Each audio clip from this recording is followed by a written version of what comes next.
Welcome to Corporals Corner. Here's a quick question.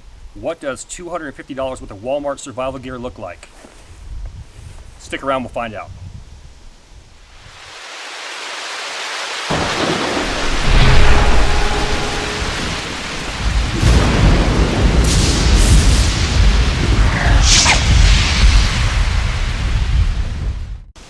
One thing I've been asked over the years is to put together some type of video for beginner bushcrafters or people just starting out in survival. What gear do I suggest? And I've kind of steered away from that for years because where I live is different than where you live, and my financial obligations might be different than yours.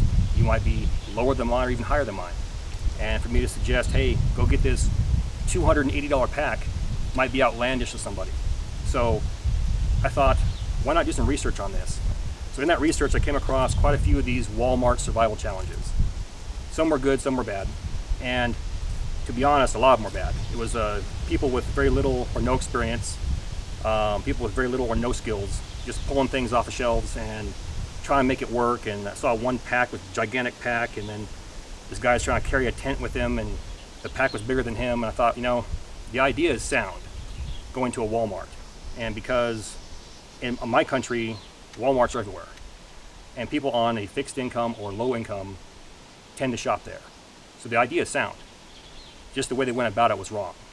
So I got thinking about it. I thought, why not put together some type of day bag that can double as a get home bag or even a bug out bag that allows somebody on a fixed income or low income to go out 3 to 5 times a year and enjoy themselves. And as they progress in their skills and they can save money, they can swap out one item for the other and build a sound kit starting out with the basics. So let's go ahead and break open this bag and see what I got for $250.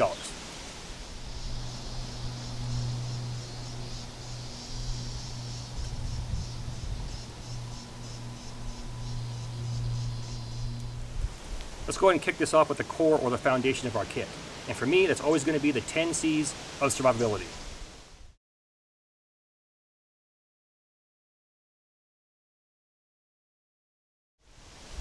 Next, we have the redundancies, meaning multiples of certain items. And lastly, we have the health and comfort items, meaning blankets, shelters, food, utensils, so on and so forth.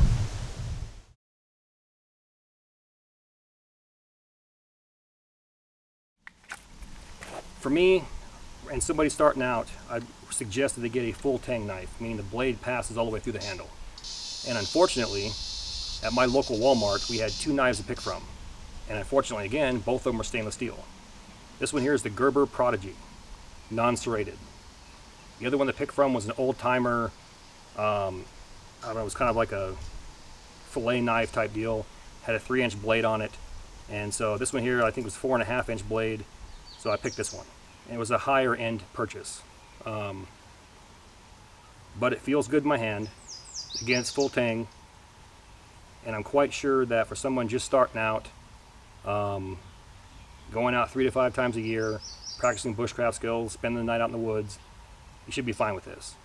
It's got a nice sharp 90-degree spine on the back, which will allow you to process material as well as scrape a ferrocerium rod and get sparks. Good to go. Seems to be pretty sharp.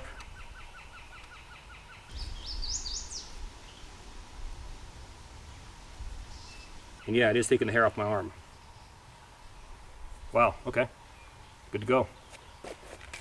We have this Molly sheath. I'm not a fan of these, but, you know, whatever floats your boat. Overall, again, for someone starting out, should be good to go.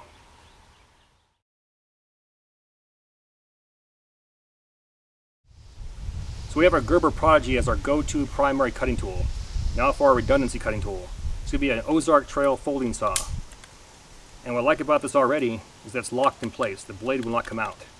Push the button, locks in place. About the same size as a Baco Laplander, but it resembles a silky gomboy. The teeth are very aggressive, and it appears that they'll cut during the push as well as the pull.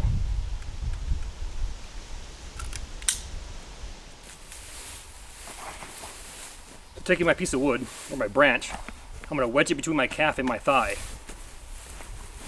And use something called a plumber's vise. Now it's locked in place. I can stabilize it with my non-dominant hand. And now I'm cutting outside of my body, keeping it safe.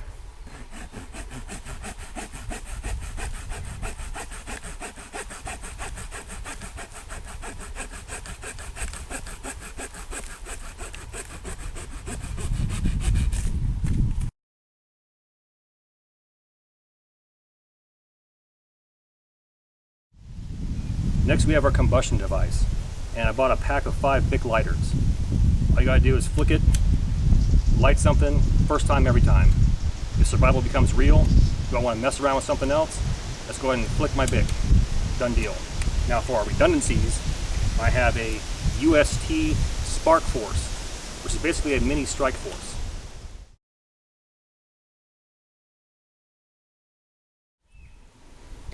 And like I mentioned before, our UST Spark Force resembles a strike force, but it's half the price.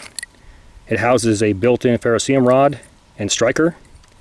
So all you gotta do is either push forward or pull back.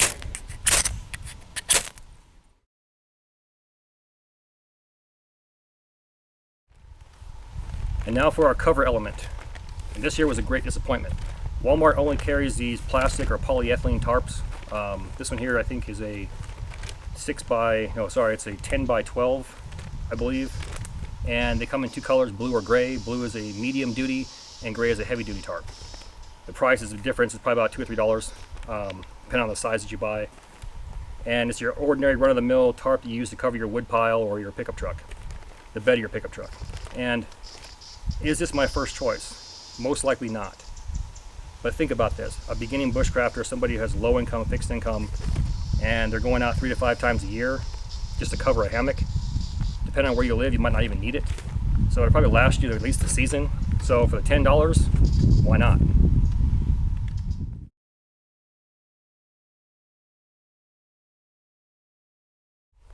Now our next C is a container. And the number one way to keep water safe, meaning free of viruses, bacteria, protozoa, and parasites, is to disinfect that water by boiling it. Now, for some reason, most of the local Walmarts that I went to have cut deals with their stainless steel bottle makers to where they're all double-walled, vacuum insulated, which means basically there's a bottle inside the bottle with an air space in between where it's vacuum sealed. And once that bottle is exposed to flame, it tends to crack or pop, rendering them useless. So what's the point of getting a stainless steel bottle to try and disinfect the water if it's going to ruin the bottle in the process? So, second alternative is to get your 1 liter or 1 quart water bottle and a nesting cup or Sierra cup. This cup is 18 ounces. Allow me to disinfect my water, pour it into my container until it cools down, then I can drink it, and just repeat the process. Now, option number 3, or redundancy now, to disinfecting the water is to purify the water. And I can do that using a life straw.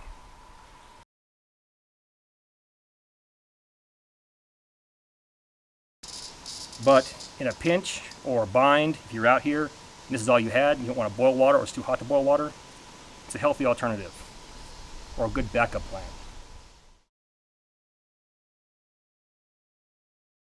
This next C, our cordage, that's going to vary from state to state. Now, I chose paracord, 550 paracord. It's military grade paracord. There's 6 strands or 7 strands inside of this sheath right here, this nylon sheath, and supposedly the break strength is 550 pounds, but I found that paracord will stretch around 300 before it breaks, so be aware of that. Now, what I mean by it varies from state to state is some states carry something called bank line or tarred bank line, and basically what that is trot line for fishing, and it's number 36, which has got about 380 pounds of break strength, and a 1 pound roll you get probably around 300 to 400 feet versus a 50-foot roll of this. There's more bang for your buck with that, but I can't find that in every single state. So I went ahead and defaulted to paracord. Now, for me, most of the time the paracord is going to be for a ridge line, for your shelter, for your tarp. So I want at least 100 feet of that. A 25-foot to 50-foot section for my ridge line, and I want spare cordage as well.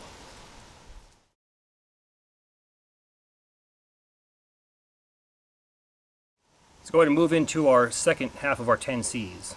Now, we'll kick this off with our candling device, or headlamp. This right here, nothing special, it's an Energizer. It's a 100 lumen headlamp. It's got a low and a high. Takes 3 AAA batteries. It's water resistant. Again, it's nothing special, but I believe for the $9 I spent for it, other choice was an Ozark Trail, and that was $7. Energizer, battery company, figured why not.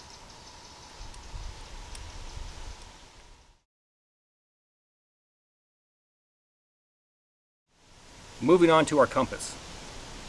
Now it's important to know where you're going, at least the general direction, north, south, east, west. There were 2 to pick from, both are by UST, and like our tarp, this is a great disappointment. The other one was a base plate compass, meaning the compass itself was mounted to a piece of plastic, and it kind of resembled something that came out of a Cracker Jack box. Said no to that immediately. This one here resembles a lensetic compass from the military, those old green metal Kamenga compasses. It is accurate, I checked it, but my question is, how long was it accurate for? The north, east, south, and west indicators on here, they are made of phosphorus, so you can charge them up in the sun, and they should glow in the dark. And doing basic land navigation with this, I believe, is possible. So for someone starting out wanting to learn this, by all means go for it. But like we talked about earlier about the 1-for-1 exchange, as soon as you could afford it, the first thing I would do is get rid of this and invest in either a Silva or a Sunto MC2.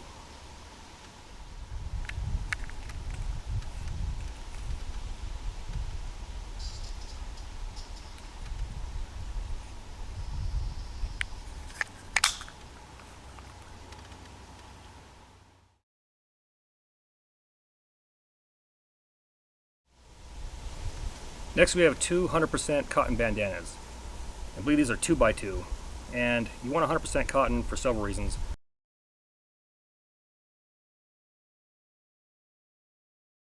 Most important though is that way you can make a charred material for your next fire. Tear a piece off, throw it inside of a metal container, put a lid on it, preferably a metal lid or a large rock. Place that into your coals, it chars up, take it out, let it cool down, making sure oxygen does not get to it, and it looks like a piece of charcoal. Then you can take your strike force or your spark force, one small spark on it or flint and steel, it takes it immediately. You can then transfer that into a tinder bundle or a bird's nest, blow it in flame, and you have fire. You can also use this to wipe up messes, cool yourself down, first aid, etc. The list goes on and on and on.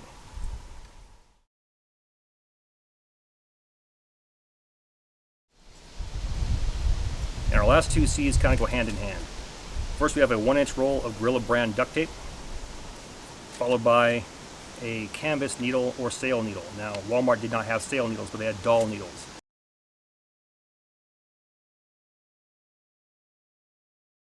And they're large diameter needles or large gauge needles. And you can use these in conjunction with your inner strands, your paracord. Feed it through there, you can repair your clothing, your gear, hammock, tarp, etc. And the list goes on and on with this. Same with the duct tape, or Gorilla brand duct tape. I can take this, roll into a ball, light it on fire, and I'll have a flame extender, can burn for several minutes while I'm building my fire lay on top of that, or getting my tinder ready. I can take this, I can seal wounds, my tarp starts to leak, I have a hole in my clothing. Same with this, the list goes on and on.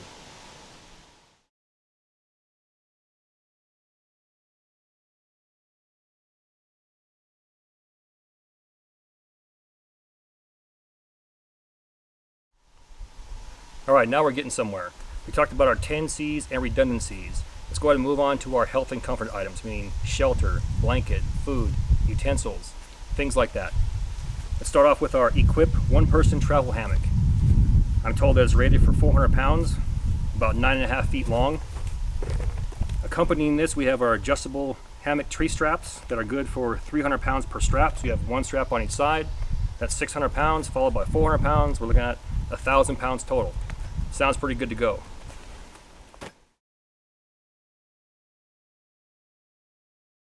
Our next health and comfort item is this Ozark Trail packable blanket. It measures 70 inches in length and 60 inches in width, and it kind of resembles a military poncho liner. Check it out here.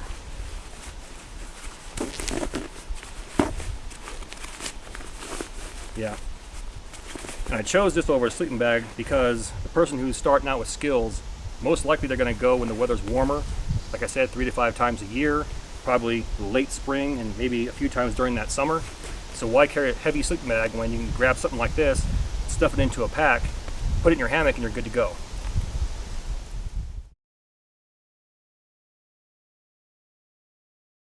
We got 4 plastic tent stakes, and it's nothing special. They're like 79 cents each, whatever.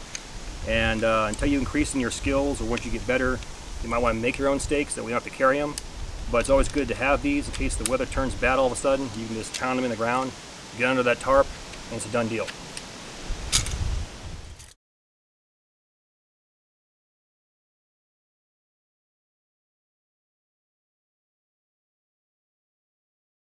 Now for our food. And this one here is always open to debate. Either you like them or you don't. Mountain House.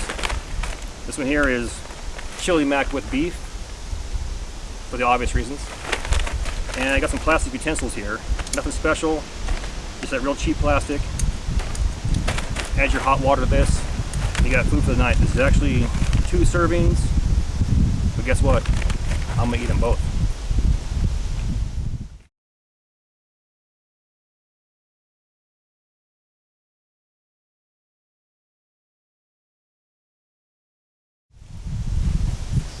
And the last thing we want to talk about before we go ahead and set up our shelter and get settled for the night is our pack. And I chose an Outdoor Products 29-liter backpack. And it's got MOLLE straps on it here, several pockets and pouches, zippers everywhere, bottle holder right here on the side, carrying handle on top. So you've got a strap across your chest right here to keep the straps inward so you don't want to pull back on you or slide off your shoulders. And to be honest, it's very comfortable. Got this mesh here on the back to help it breathe. And for someone who's going out 3 to 5 times a year or just hiking that quick trail, I don't see why this wouldn't last you a good year or two. It's very affordable, and the best part is all the gear that you've seen fits comfortably inside here with room left over.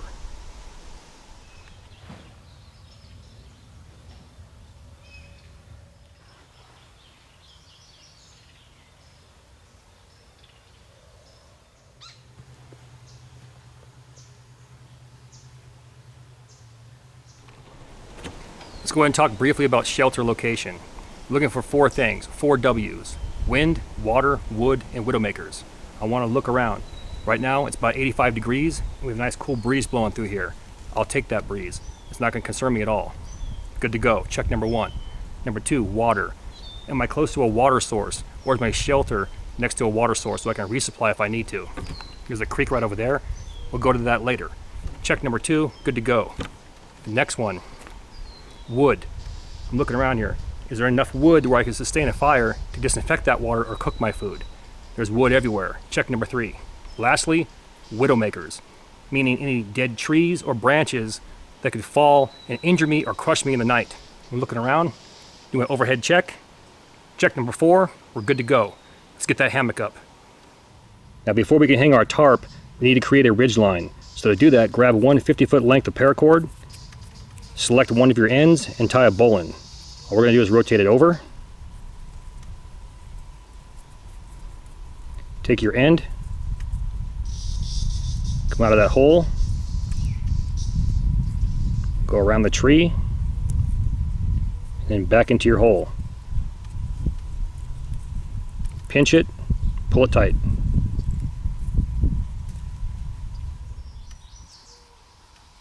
Taking your 2 pieces that are fingertip to elbow in length, we're going to go ahead and tie a fisherman's knot. So lay one on top of the other. We'll start with the one on top, go over, around, and then back through, and it forms a pretzel knot or overhand knot. Now the one from the bottom, same thing, go over, around, then back through.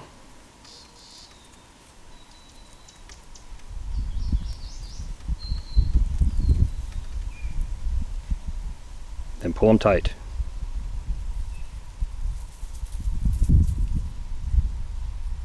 Now taking both of our loops that were created using the fisherman's knot, we're going to tie prusik loops or prusik knots to our ridge line. To do that, Take your loop, place it over and inside of itself. That creates a lark's head knot. Now you do that 2 more times and you have a prusik knot or a prusik loop.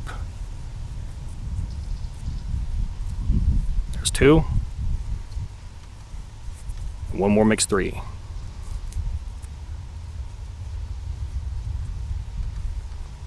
Tighten it down and dress it up. And there you go. Now the true beauty of a prusik loop is that you can slide it in either direction. But once you place tension on it, it won't slip the opposite way.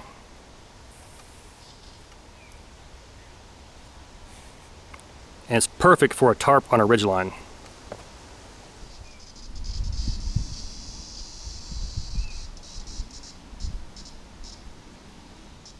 Now I want to show you how to hank your cordage so you can store it away until you want to use it.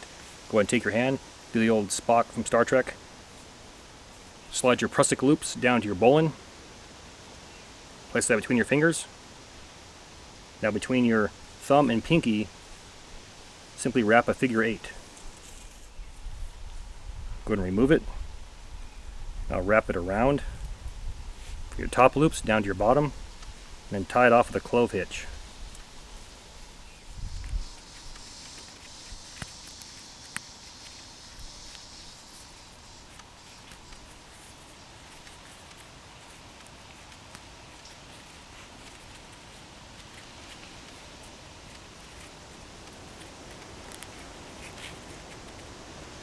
And there's your clove hitch. Now you can take this and toss it into your pack until you need it.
And by placing a toggle through our prusik loop, we can now pull it tight on each end and it won't pull back on itself.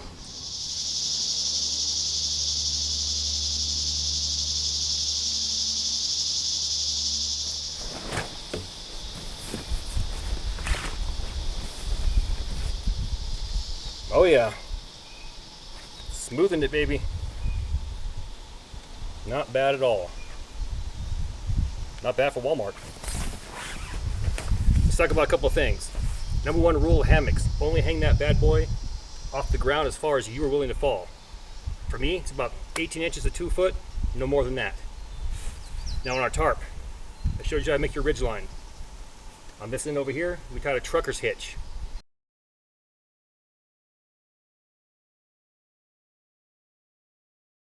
Creates a quick release. Pull that cord, the end should drop. This end over here, we used our bowline, wrapped it around, turned it into a modified marlin spike hitch.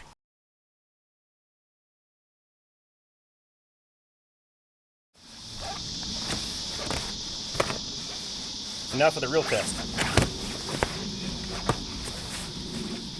Take my plastic bottle, place it inside that pouch.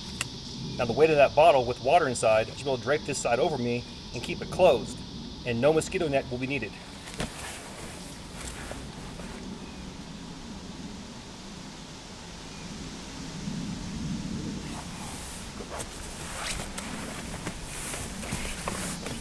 my boots off, it should work.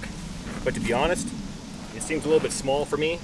And someone my size, 230, 6 foot, maybe 6'1", somewhere in there, you might want to go with a double, meaning built for 2 people, or an extra large. This one here is a 1-person travel hammock.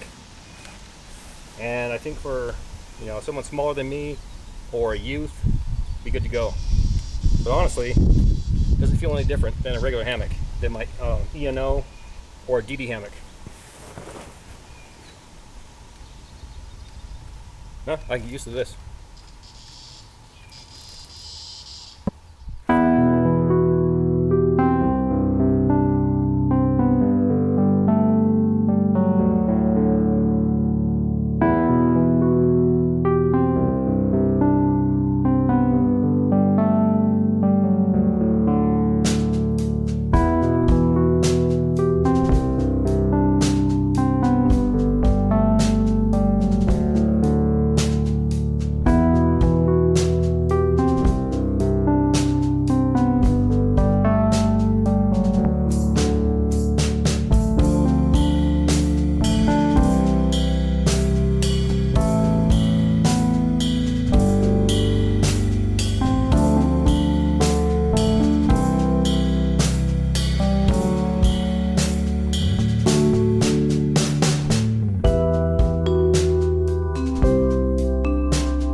Here's our Energizer headlamp on the low setting.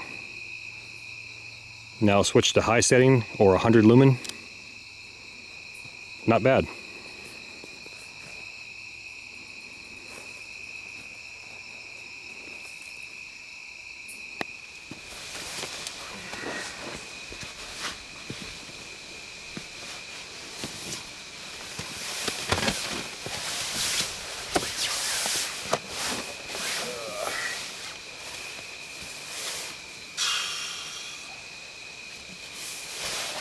That time.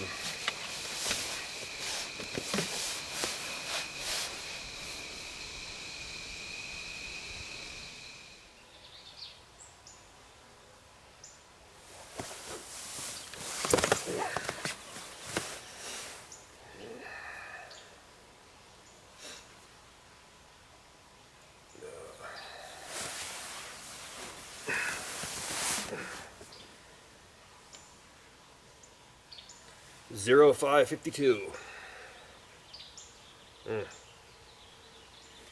Another night.